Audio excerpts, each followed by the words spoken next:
na ulimwengu wote wavutwa nuruni. Halafu kundi moja na mchunga moja tu. Halafu kundi moja na mchunga moja tu. Wapendwa watazamaji, na wakaribisha kusikiliza neno la Mungu jinsi lilivyoandikwa katika Injili ya Yohana Mtakatifu sura ya 8 mstari wa 31 hadi ule wa 37. Neno la Mungu linasema hivi: basi Yesu akawaambia wale Wayahudi waliomwamini, ninyi mkikaa katika neno langu, mmekuwa wanafunzi wangu kweli kweli. Tena mtaifahamu kweli, nayo hiyo kweli itawaweka huru. Wakamjibu, sisi tu uzao wa Ibrahimu, wala hatujawa watumwa wa mtu wakati wowote. Nawe wasemaje mtawekwa huru? Yesu akajibu, amin amin nawaambia, kila atendaye dhambi ni mtumwa wa dhambi. Wala mtumwa hakai nyumbani siku zote, mwana hukaa siku zote. Basi mwana akiwaweka huru, mtakuwa huru kweli kweli. Bwana Yesu asifiwe. Katika neno hili Bwana nimelisoma sasa hivi, katika hili neno tunaona Yesu anapoongea na wanafunzi wake, anawaleta kuelewa ukweli kuhusu maisha ya mtu anayeamini. Na hata kama anaongea na wale Wayahudi, kuna wale Wayahudi ambao wamekuja kumwamini Yesu Kristo. Na sasa anawaeleza kwa sababu wanachanganya mambo ya zamani na mambo ya sasa. Wanachanganya jinsi wao walivyo taifa teule la Mungu, na wamesahau ya kwamba uzuri wa kuwa taifa la Mungu ni pia kumwamini Mungu na kutekeleza mapenzi yake. Kwa hivyo anatumia maneno ya msingi sana anaposema, ninyi mkikaa katika neno langu, mtakuwa wanafunzi wangu kweli kweli. Na katika hali yote ya maisha yetu tunaweza kuona ya kwamba sisi tunahitaji kufahamu ukweli kuhusu mambo mbalimbali katika maisha yetu. Na Yesu anakuambia njia ni kukaa katika neno la Mungu. Tutaweza kujua ukweli wote, tutaweza kujua kweli yote katika maisha yetu, yale yanayotupasa hata kufanya, yale ambayo yanatupasa kutofanya. Katika hali hii na ulimwengu jinsi ulivyo kwa wakati huu, tunaweza kuangalia kama swala la corona. Ni kwamba sisi kama watu wanaomwamini Mungu, watu ambao tunaliita jina la Bwana wetu Yesu Kristo, ni lazima tujue ukweli kupitia kwa Bwana wetu Yesu Kristo. Na janga hili limekuja ni ngumu sana, na kusema ukweli kuna watu ambao limewachenga sana, na pia watu wengi hawana taarifa za kutosha kuhusu jambo hili. Na ni kwamba hata baadhi ya wanaotekeleza, wale wanaohudumu, wale wanaohudumiwa, kuna confusion kubwa kiasi cha kwamba watu hawawezi kuelewa mambo mengi kuhusu ugonjwa huu wa corona. Kwa hivyo utaona watu wanatekeleza mambo tu, lakini kusema ukweli kuna shida fulani ambayo tunahitaji majibu mengi kutokana na huu ugonjwa wa corona. Lakini hata hivyo Bwana wetu Yesu Kristo anatuambia sisi lazima tujue ukweli. Ukweli wa kwanza ni kwamba mambo kama haya hutokea katika ulimwengu, yanaletwa na shetani. Na mambo kama haya yanakuja kujaribu imani za watu. Kwa jambo la kwanza, ukweli uliopo ni kwamba ni lazima tusimame imara katika imani yetu. Lazima tusimame imara katika imani yetu. Tusirudi nyuma, tusihangaike, tusipate shida. Jambo la pili, tunapaswa kuhakikisha ya kwamba sisi tunatekeleza yale mambo ya muhimu katika maisha yetu. Tumeambiwa na wataalamu ya kwamba tunawe mikono. Ni muhimu sana kunawa mikono. Usafi wetu ni muhimu sana katika maisha yetu. Tunahitaji kunawa mikono, tunahitaji kuwa wasafi mbele ya Mungu, na usafi huu usiwe tu wa mikono na miili yetu peke yake, lakini pia usafi huu, tukitaka usafi wa kweli, ni lazima usafi huu utoke ndani ya mioyo yetu. Utoke ndani ya mioyo yetu, ndani yetu. Tuwe wasafi kutoka ndani mpaka nje. Ndio usafi utakuwa usafi mkamilifu. Na lazima tuendelee na kuweka vizuri. Jambo la kwamba ni lazima social distancing imeelezwa kabisa vizuri. Ni lazima tuone kwamba ukweli ni kwamba tukiwa tuna magonjwa ya kuambukizana kama ugonjwa huu wa corona ambao unaambukiza kutoka kwa mtu kwenda kwa mwingine, mkikaa pamoja, mkihagiana, mkisalimiana mikono, mkiongea hata karibu zaidi, mnaweza kuambukizana. Ni lazima ukweli unakaa kwamba ni lazima tuweke social distancing. Tusikaribiane sana wakati tunaona kwamba hali ni ngumu katika maisha haya. Kwa kuwa ugonjwa huu katika hali yake ya kuambukizana ni tofauti kidogo, na unaweza kuambukiza watu wengi kwa haraka sana, na watu wakawa ni shida kubwa kabisa. Jambo lingine ambalo tunapaswa kuangalia la muhimu sana, ambalo tunapaswa kuangalia jambo lingine ni kwamba kuvaa mask ni jambo la msingi sana. Kwa mfano kama ni swala la kuambukizana ugonjwa wa kuambukizana kwa kuongea na nini, jambo kama hili, tunapaswa kuwa na vitu ambavyo vitatuprotect.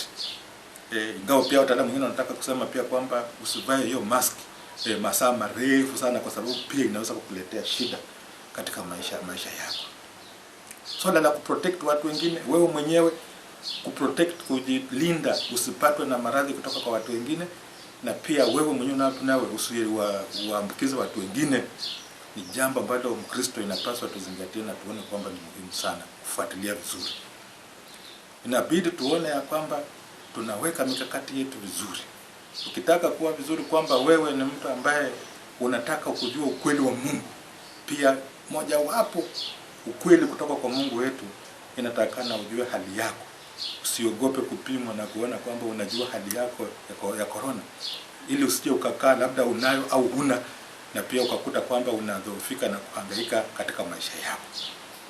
Ukweli ambao tunapaswa pia kujua ni kwamba hali halisi ya maisha yetu sisi, Mungu ndiye mwenye kutupigania sisi kama Wakristo, na sio kwamba eti sisi tunaweza kumpigania Mungu. Sisi Wakristo hatuna nguvu, sisi wanadamu hatuna nguvu ya kumpigania Mungu. Mungu ndiye ana nguvu ya kutupigania sisi. Uone ya kwamba kwa mfano hata kuhusu kufungwa kwa makanisa, Wakristo na wachungaji tusiwe wepesi wa kulalamika na kujikomba na kuomba serikali kwamba ifungue makanisa, ifanye namna hii. Serikali itakuja kufungua hayo makanisa kwa sababu Mungu wetu atakaposimama na kuona kwamba kazi yake endelee mbele, hata huo uongozi wa nchi pamoja na serikali itaomba, na itakuja ikiomba Wakristo waanzishe makanisa.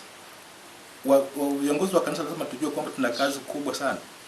Ni kwa vile tuko kama one of the frontliners, kama group ambayo kuna vile tuko katika frontliners katika janga hili la corona, lakini tuna nafasi muhimu sana. Kazi yetu kubwa, hata kama kanisa limefungwa, maombi tutaendelea, kwa sababu kuomba na kumwabudu Mungu wetu kunaendelea na hakuna vipingamizi vyovyote. Tutaendelea kumuomba Mungu na kumwabudu, na hata kutekeleza yale yote ambayo tunapaswa kutekeleza kama Wakristo.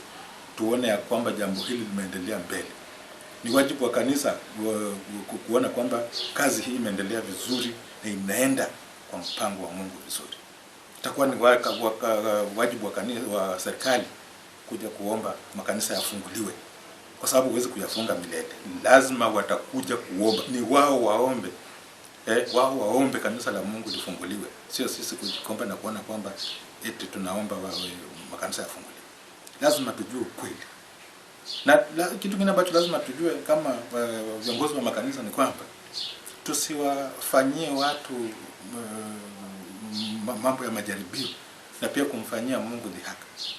Ni kwamba kuna watu wamejitokeza, hata sisi viongozi wa makanisa tumejitokeza na kama kutaka kumdhihaki Mungu. Si vizuri.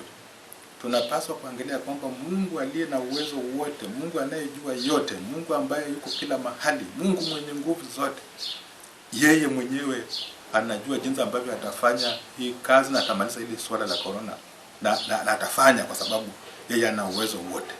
hata kama ni kitu kutoka kwa watu, hata kama ni kitu kimekuja kibahati mbaya, hata kama kimeletwa makusudi na labda watu ambao wanataka kuleta shida katika ulimwengu, lakini Mungu ana sababu na ukweli kama wakijua kwamba Mungu atafanya kazi yake na atamaliza jambo hili.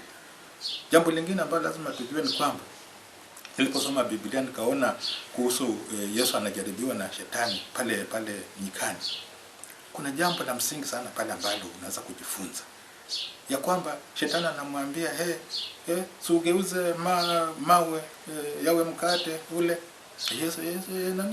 Yesu anasema hapana. Mwanadamu hataishi kwa mkate peke yake. Shetani atamwambia wewe jirushe kutoka juu kwenye kinara uanguke, kwa sababu Mungu atatuma malaika zake watakushika, watakuzuia. Yesu anasema hapana, usimjaribu Bwana Mungu wako. Na mambo kama haya lazima pia sisi tuangalie kama Wakristo, ya kwamba inawezekana katika jambo hili hata la kufunga makanisa tusione kama ni kitu kibaya sana. Tuangalie na tuulize Mungu ana mpango gani katika maisha yetu. Ukweli ni kwamba yawezekana kwa sehemu fulani watu wetu wamepona kutokana na hii kufungwa kwa makanisa. Kwa hivyo tusiuseme kama wale wanaosema kwamba hapana, Mungu atatulinda na kwenda namna hiyo. Tuende kwa upande, tuombe na tujue kwamba mpango na mapenzi ya Mungu ni nini, ili tuelekee tukijua kwamba Mungu yuko pamoja nasi, Mungu anatusaidia, Mungu anatulinda na kutuongoza katika maisha yetu. Kwa hivyo sisi kama wafuasi wa Yesu Kristo anatualika, anasema mkikaa katika neno langu mtakuwa wanafunzi wangu, nanyi mkiwa wanafunzi wangu mtajua kweli na mtafahamu hiyo kweli. Hiyo kweli tuishi ndani yake, itusaidie na kutulinda katika maisha yetu yote kila wakati. Na tusimame imara kumwabudu, kumuomba na kumwelekea Mungu wetu, kwa sababu Mungu wetu ndiye anaweza. Mungu wetu ndiye ana uwezo wote katika kutenda mambo ambayo yanafaa katika maisha yetu. Tusiogope, kwa sababu ugonjwa wa corona ni kitu kidogo sana mbele ya Mungu. Mungu atakapoamua, Mungu akiamua anamaliza mara moja, kwa sababu yeye ana uwezo na nguvu zote, na kupitia kwa watu wake ugonjwa huu utaisha. Tusiwe na wasiwasi kabisa, kwa sababu ukweli pia tunajua kwamba ugonjwa utaisha katika jina la Yesu Kristo. Yesu ambaye yeye ndiye mlinzi wetu, kiongozi wetu, mwokozi wetu, atatenda mambo ambayo ni makuu katika maisha yetu. Mungu wa amani awasaidie tuishi katika kweli na kutekeleza yale ambayo tunahitajika kama Wakristo. Tukae tukimwamini na kumtegemea Mungu katika maisha yetu yote, kwa sababu hivyo ndivyo tutakavyo kuwa wanafunzi wazuri wa Mungu wetu katika Yesu Kristo Bwana wetu. Amen. Halafu kundi moja na mchunga moja tu.